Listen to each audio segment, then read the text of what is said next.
Welcome, Vanakkam, good morning, Vande Mataram.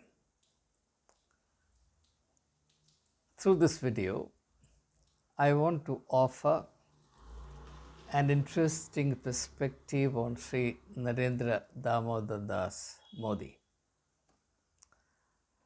One of the participants in this YouTube fellowship or Sangam complains why it is that I neglect Sri Narendra Modi altogether.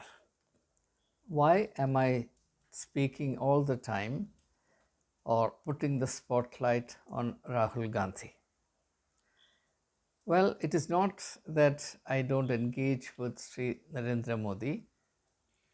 I'm equally fascinated by Narendra Modi, except that at this particular juncture in our evolution as a nation, from my perspective, it is Rahul Gandhi who seems to embody something new, fresh, and therefore significant for the future. That's as of now. We still don't have the full picture. And I am not someone who is happy to base a judgment on partial or incomplete evidence. History is always in process, and therefore, I am particularly careful and circumspect not to jump into conclusions. So I limit myself largely to making observations and I refrain from making predictions. Though in one particular video I made an exception to this general rule, and I said that the model or the historical impulse embodied in Rahul Gandhi could prevail over the model exemplified by Narendra Modi, but that's based on past historical evidence. I do not wish to push that any further than I already have done, so I'm leaving it there. Now, let me pay attention to Sri Narendra Damodar Das Modi. But the point is, and the caveat I need to advance at the beginning is this. If the blind worshippers of Narendra Modi expect that I'm going to construct a theory or offer some kind of romantic version or romantic interpretation of Sri Narendra Modi's person, posturing, policies, prospects, I'll have to disappoint them. I'm not a sycophant.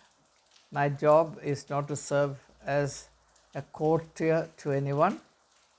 I stand with the people of India, think with them, think for them, because there are very few people doing so at the moment, particularly in the mainstream national media. Though there are voices in the social media, I find that barring a few exceptions, a majority of those who are active in the social media, who endeavor to take a neutral position, lack the conceptual, historical, philosophical framework within which to do their work adequately. I'm not saying that I have all of this. I'm only saying that I'm aware of the limitations, even though I'm also aware at the same time that I'm not free from those limitations, but I endeavor to rise above those limitations. Now, let me have done with the introductory remarks and come straight to the point. How do I understand our beloved Prime Minister, the center of national focus, attention, who has already attained godly status in the hearts of many, who believe that he can do no wrong, who believe that he has all solutions to all our problems, who believe that he is leading us step by step into a new heaven of national development. I do not want to disturb their euphoric optimism, and I wish them well, but I also wish to think on the basis of evidence rather than blind faith or baseless hopes and expectations. To put it very bluntly, I see Sri Narendra Modi as the Napoleon Bonaparte of Indian politics. Now, Napoleon lived in a different context, the context of monarchy. He had his army, he could exercise his authority over every aspect of French life. In fact, I have read with great interest Napoleon's blueprint for the education of women, education of girls. I mean, he was a person who paid minute attention to even such details at a time when the education of girls was not a national priority or politics savvy agenda. I don't find Sri Narendra Modi interested in things like that. So when I say that Sri Narendra Modi is the Napoleon Bonaparte of India or Indian politics, I also want to say that there are limitations. In my scale of assessment, Napoleon Bonaparte is 10 notches above Sri Narendra Modi, though it's very dangerous for me to say so. But facts of history will bear me out. Now, the question is, why did Napoleon Bonaparte exert an incredibly inspiring influence on the people of France, the French people? Secondly, why did Napoleon Bonaparte have this kind of enigmatic power or influence over the rest of Europe? What is it that enables us to understand Napoleon aright? This is a question to which I have paid a considerable amount of attention, vast amount of reading, and my understanding of Napoleon has formed itself over time. So it may not really agree with whatever is the received version of it. But let me share my idea for whatever it is worth, so that we can from there come to an understanding of Sri Narendra Modi, because Napoleon is the pair of glasses through which I look at Sri Narendra Modi and Modi's India. Now, Napoleon, to my mind, and his greatest strength was that he was a shrewd student of the French people and their nature. He read the French spirit aright. He understood that more than all other peoples in Europe, even more than the Germans at that time, the French people wanted to exert or exercise dominion over all others. And he knew that he could tap into that vast sleeping resource and turn it to great advantage. As you know, Napoleon had a very humble beginning. He was a Corsican, and Corsica was looked down upon by the mainstream French people. But through the military academy, he rose, proved his merit, and at a very young age, he became the Emperor of France. It's a story that belongs to the world of romance, not of history.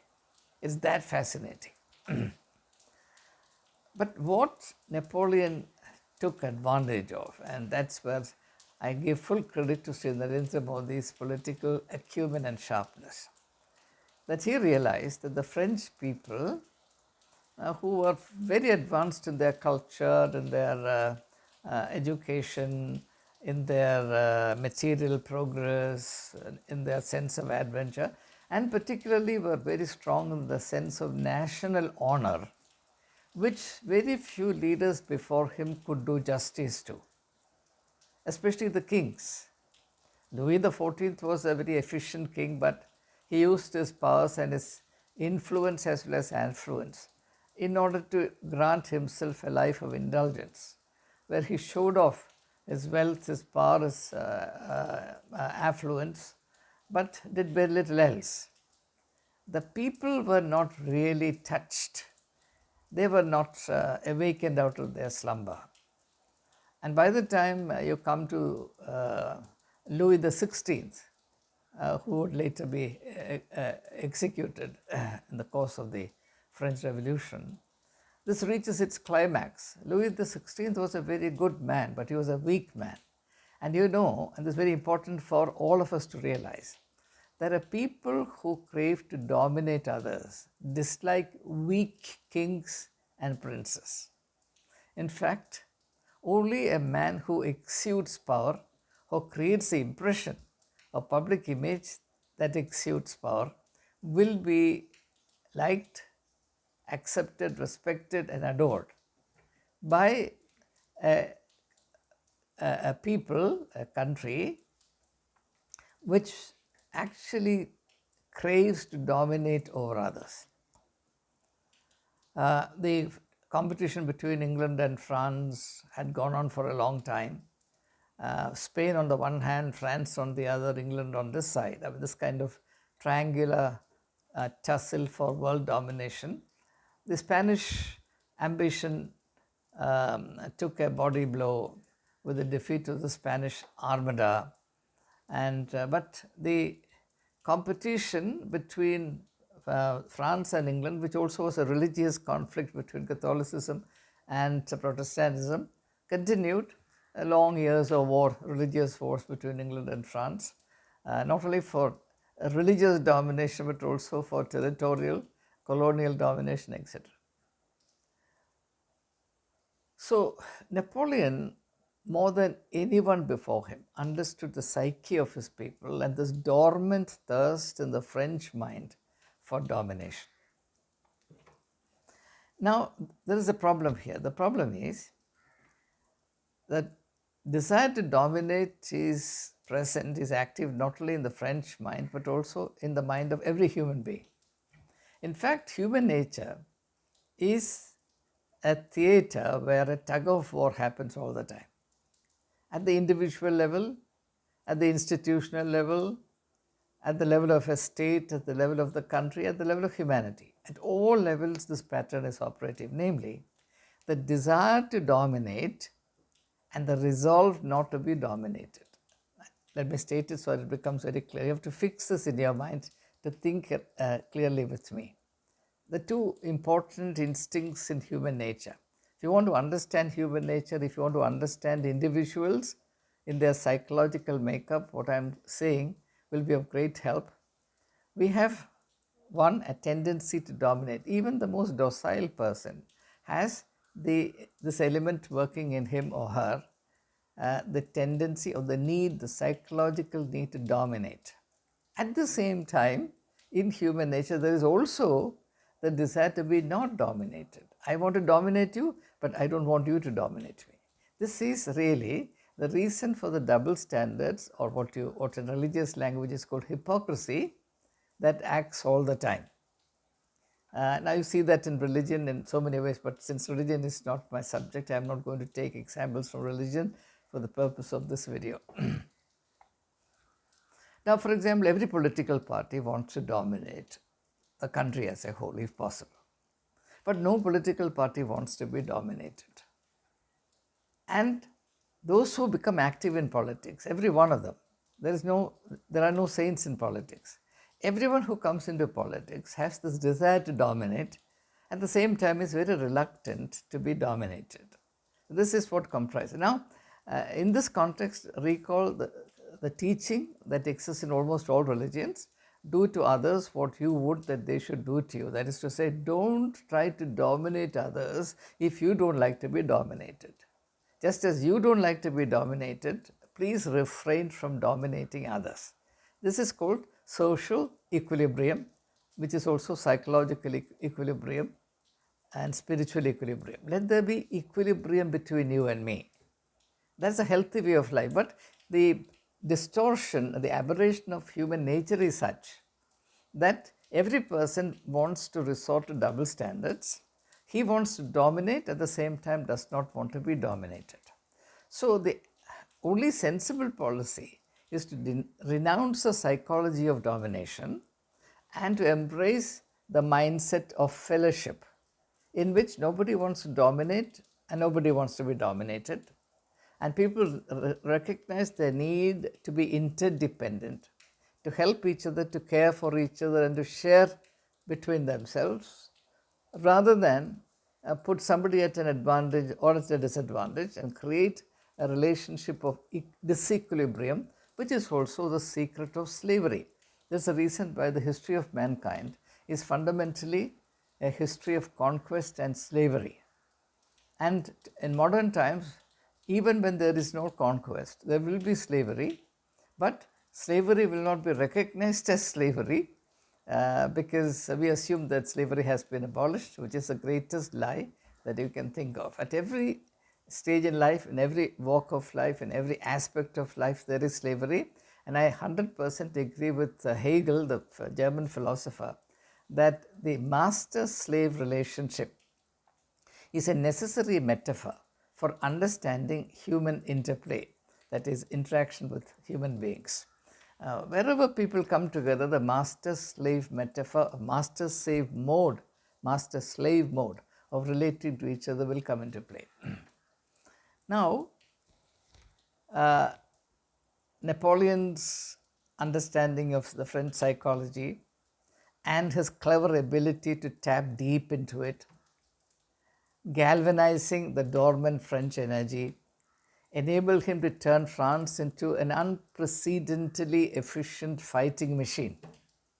The reason why Napoleon became the most dominant person in the whole of Europe, but at that time, dominating Europe also meant dominating the rest of the world, because it was a purely Eurocentric worldview that prevailed then. So Napoleon became virtually the linchpin of human existence during the years that he was in prominence. But you know that career like that of Napoleon's will not last very long, and it would soon end up in Saint Helena, where he would feel sorry for himself. Now, think of carry this pattern into the Indian context. Of course, it's not monarchy. We are not living in a mode of governance called monarchy. We are living presumably in a democracy.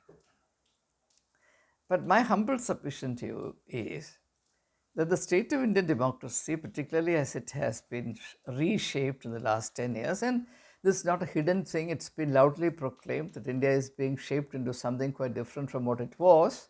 It was a secular, socialist, secular, democratic republic. So a conscious and avowed project has been set afoot some 10 years ago to rehash India into something else. And on available evidence, I have to say that India is being reshaped into what we may call a royal democracy. A royal democracy, that is to say, a democracy in terms of its body, in terms of its mechanism, in terms of its process, but a monarchy in its spirit. The technical word for this is pseudomorphism. I'm sorry if that's a high-sounding word, but it's a technical word. It means morph is form, morphology, study of forms. Pseudo means false, false form. That is, the appearance and the spirit do not agree with each other. That is pseudomorphism. For all appearances, it is democracy. The spirit of it is monarchy. That's why Narendra Modi is right at the top, unrivaled. Nobody can claim any parity. Nobody can be compared with him. He is supreme. He is unequaled. Nobody has any right to criticize or question. He must reign supreme. He is not governing India. He is reigning over India. I have no grievance in this matter. I'm merely a describer of processes. I don't import any value judgment into what I'm saying. It's up to you to come to your conclusions. I'm here only as an interpreter of contemporary events in light of past historical wisdom. Now, if you go a little deeper into English history, the difference between the French and the English is that the English from the very beginning have been great freedom lovers. After all, it's not an accident that the great Magna Carta is a declaration of human rights to protect the life and liberty of individuals against excesses of monarchic powers. And some of the important legal principles that are in use today can be traced back to the Magna Carta. For example, the idea that no citizen shall be punished or the private property of a citizen expropriated from him without due trial within a well-recognized process of establishing right or wrong, which is carried out not by the king, by a separate body. Till then, the king decided. From Magna Carta onwards, that function is taken away from the king, and it's a separate body, shall we say, the juridical body that decides whether or not this individual, this citizen, has incurred the wrath of the law, and therefore to what extent he should be punished and in what form. Now, that process is in force even today, and it goes all the way back to the Magna Carta, the great declaration of human rights. So, the English have been from the very beginning, from very early days, great lovers of their freedom, and therefore, to an extent, I don't want to exaggerate this, to an extent, they also did not want to dominate and to be dominated. Now, this applies only to conditions within the country. Straight away you'll ask me, and ask rightly too, what about British colonialism, which went and created slaves all over the world? Yes, they did that. But that is a commercial interest. I'm talking about the life within England, in those days England, not United Kingdom. So what happens is, you find often the three tiers of the British society: the king at the top, the aristocracy in the middle, and the common man at the bottom. Okay.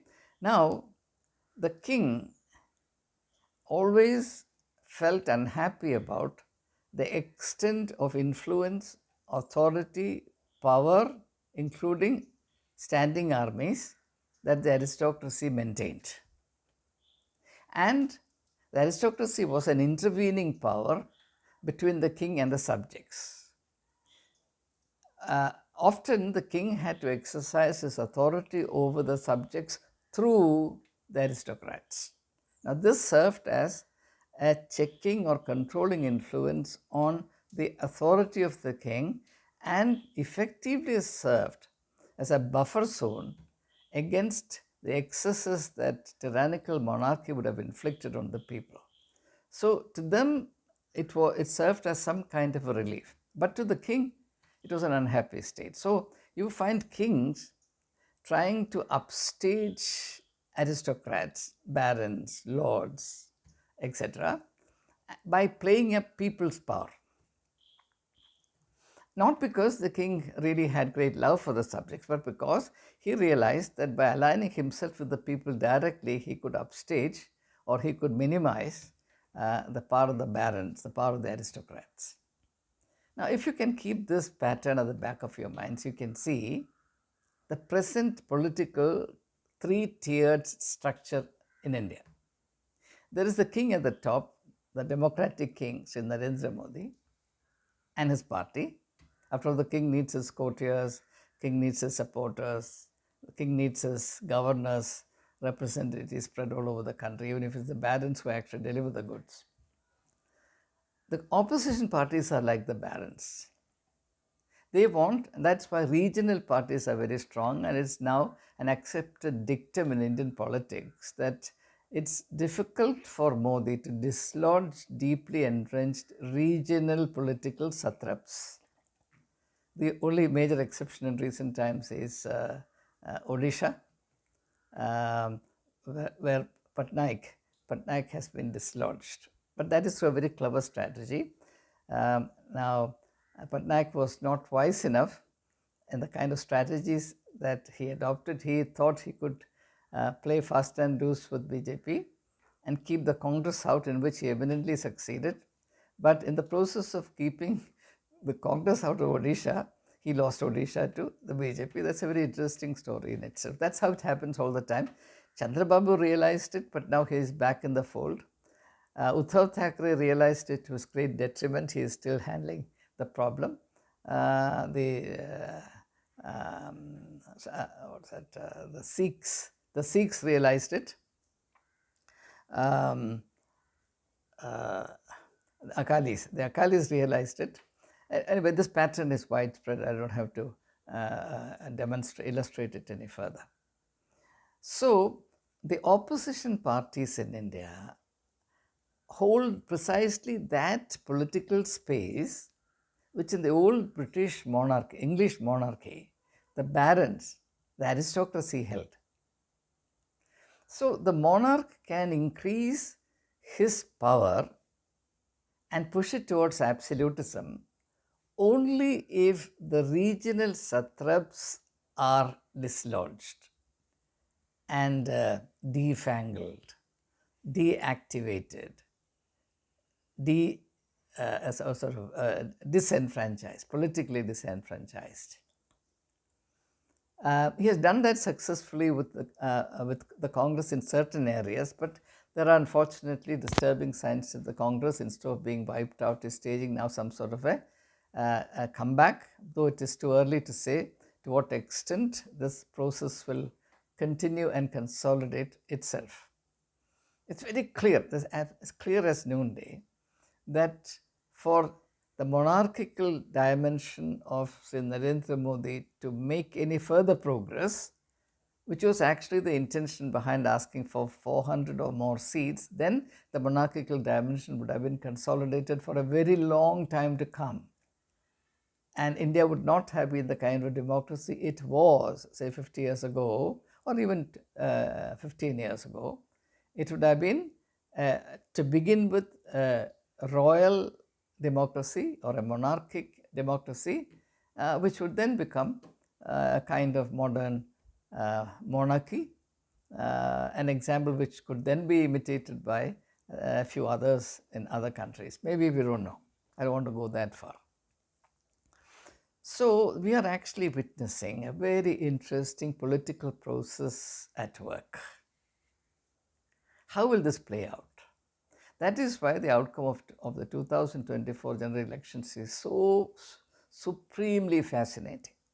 Actually, I had lost all interest in politics. I never wanted to look back and even say one word about politics or political process. But when I look at what's happening and what's happened in the last 2 months, 3 months, I find it incredibly fascinating. I don't think we have ever gone through a phase like this since 1947. This is really the turning point.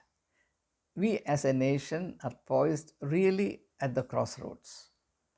And as citizens who are interested in the country at large, we have to watch all this process with a dispassionate mind, without aligning ourselves to any particular camp, because the moment you walk into a camp, you become blind. You will disqualify yourself, you become ineligible to see the truth. That's the reason why I scrupulously avoid any kind of partisan loyalties. Seeking truths requires, mandates absolute impartiality, objectivity, lack of any bias and prejudice.